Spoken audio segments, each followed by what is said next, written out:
आज मैं कुंदन कुमार आपको फिगर्स ऑफ स्पीच या पोएटिक डिवाइस या लिटरेरी डिवाइस के बारे में कुछ बताना चाह रहा हूँ।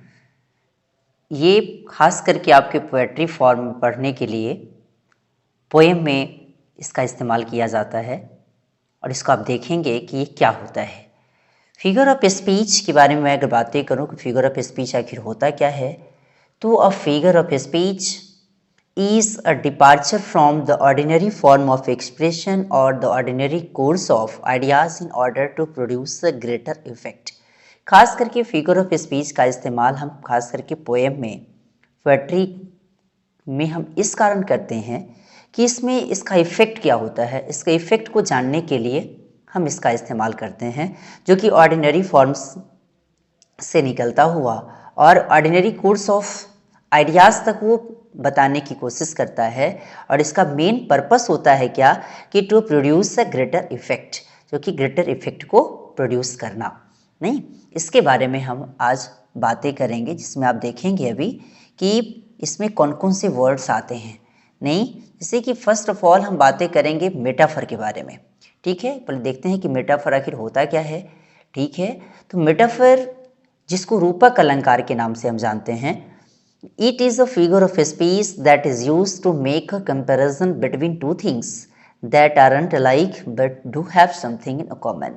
खास करके इसके दो वस्तुओं के बीच में हम इसके कंपैरिजन कराते हैं, लेकिन ये भी इनडायरेक्टली वे में इसका कंपैरिजन कराते हैं, जिसमें से ये आरंट अलाइक, जो कि किसी भी रूपों में ये समान नहीं होता, लेकिन किसी न किसी रूपों में ये कॉमन भी होता है। और ये जो वर्ड जो है मेटाफर, ये किससे आया है?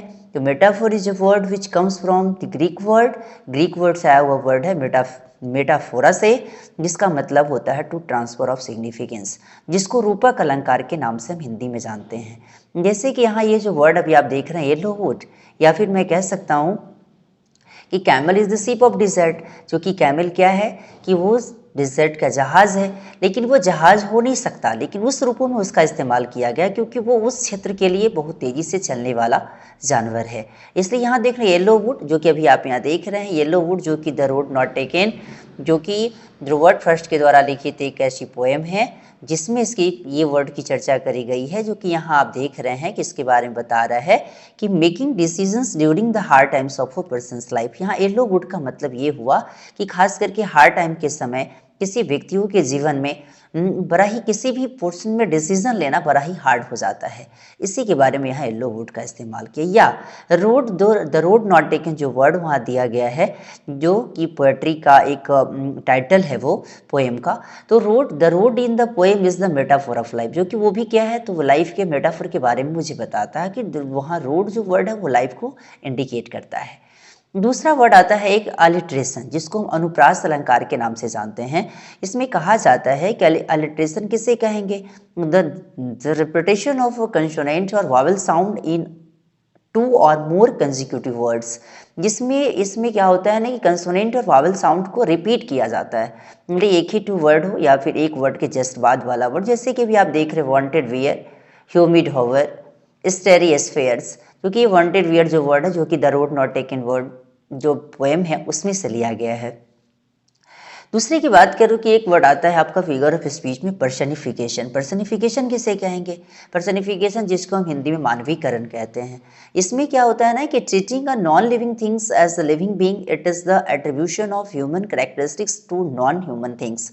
आप देखते हैं कि ये जो पर्सनिफिकेशन है ना, इसमें नॉन लिविंग बीइंग भी ना, नॉन लिविंग थिंग्स भी ना लिविंग थिंग्स के तरीका से काम करता है। उसी को हम क्या कहते हैं? उसी को हम पर्सनिफिकेशन के नाम से जानते हैं। जैसे कि यहाँ जो वर्ड आप देखेंगे कि because it was grassy and wanted wear, जो कि ये भी द रोड नॉट टेकन के लाइन है ये, नहीं, जो इसमें it was grassy and wanted wear है, इसका मतलब क्या हुआ? As if the road is human.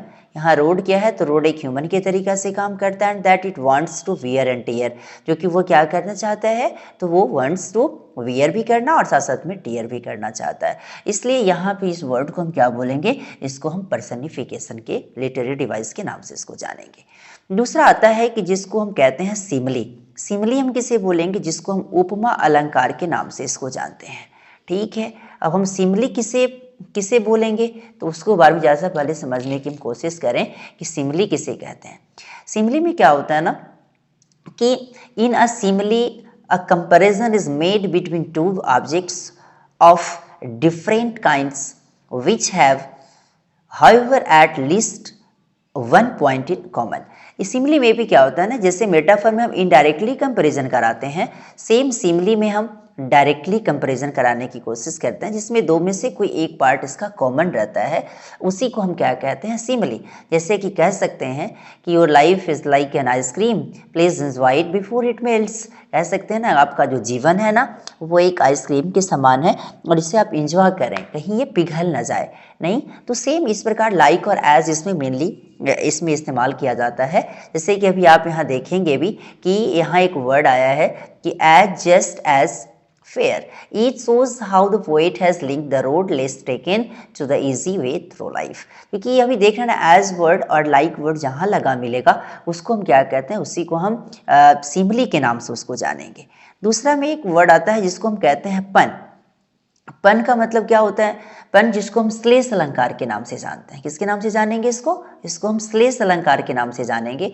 श्लेष अलंकार क्या होता है कि जिसमें आपको समझना चाहिए इसको कि a pun consist in the use of a word in such a way that is capable of more than one application, the object being to produce a ludicrous effect.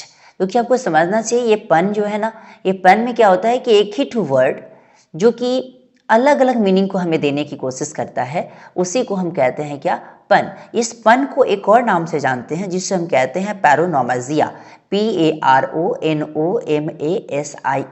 इसको हम श्लेष अलंकार के नाम से जानते हैं। जैसे कि आप अगर देखें कि कीपिंग क्वाइट एक पोएम है 12th CBSE की बुक की, फ्लेमिंगो की, उसमें आप देखेंगे कि and not move our arms so much. इसमें जो आर्म्स जो वर्ड है, ये आर्म्स दो मीनिंग को बताता है।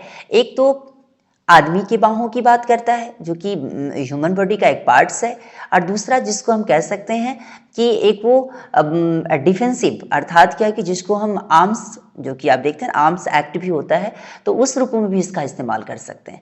इसलिए एक ही टू वर्ड ये है, लेकिन इसका मीनिंग दो प्रकार का निकल गया।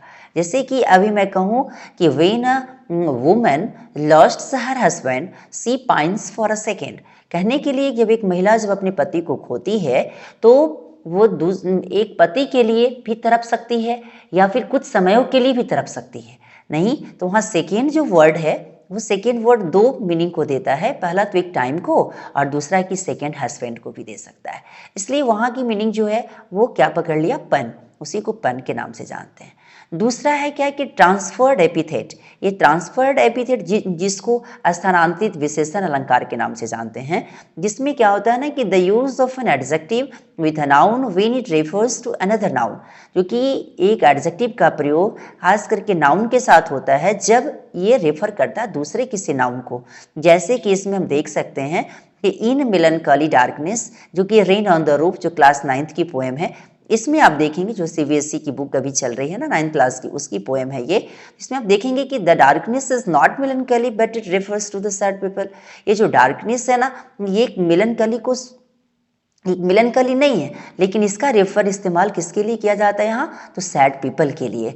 नहीं तो इसी बारे में भी आप देखिए कि एक ऐसा एडजेक्टिव का प्रयोग जो नाउन के साथ करते हैं, जब ये रेफर करता है किसी दूसरे नाउन को, उसी को हम ट्रांसफर एपिथेट के नाम से जानते हैं। दूसरा एक वर्ड आता है सिनेक्डोक, CSYNECDOCHE। जब इसको हम देखते हैं तो इसमें आप देखेंगे कि ये क्या है, तो in synecdoche a part is used to designate the whole और the whole to designate a part. नहीं, इसको हम कह सकते हैं कि ये उपलक्ष्य अलंकार होता है, जिसको हिंदी में हम उपलक्ष्य अलंकार के नाम से जानते हैं। इसमें उपलक्ष्य अलंकार में क्या होता है, जिसमें अंश के लिए पूर्ण या पूर्ण के लिए अंश का होना। जैसे कि अभी आप देखते हैं यहाँ कि a part use to designate the whole. देखिए give us this day our daily bread, जो कि दैट इज फूड। यहाँ डेली ब्रेड के बारे में जैसे बातें हुई तो ये ब्रेड का मतलब यहाँ भोजन से है।